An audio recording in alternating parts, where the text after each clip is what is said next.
ఉచిత బస్సు వ్యవహారంలో ఒక విచిత్రమైనటువంటి సంఘటన చోటు చేసుకుంది.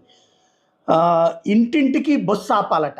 ఆర్టీసీ బస్సు అందుకు ఆపలేదంటూ టీడీపీ నేతలు దాడి చేసిన సంఘటన ఇప్పుడు 3 రోజుల తర్వాత వెలుగులోకి వచ్చింది. 3 రోజుల క్రితం నిమ్మకూరు గ్రామంలో చోటు చేసుకుందంటే ఇప్పుడు వైసీపీ వాళ్ళు వైరల్ చేస్తున్నారు. Vijayawada Nimmakuru 333N metro service bus మీద దాడి చేశారట. తాము చెప్పిన చోట ఆపలేదని బస్సును అడ్డగించారు. బస్సు డ్రైవర్తో అగాధానికి దిగిన నిమ్మకూరు గ్రామ టీడీపీ మాజీ సర్పంచ్ జంపన వెంకటేశ్వరరావు, అనగన మురళి ఇద్దరూ కూడా వాళ్ళని తీవ్రంగా బెదిరించారు. రిక్వెస్ట్ స్టాప్లోనే ఆపుతామని డ్రైవర్ చెప్తే డ్రైవర్ని కిందకి లాగి దాడి చేసేందుకు ప్రయత్నించారు.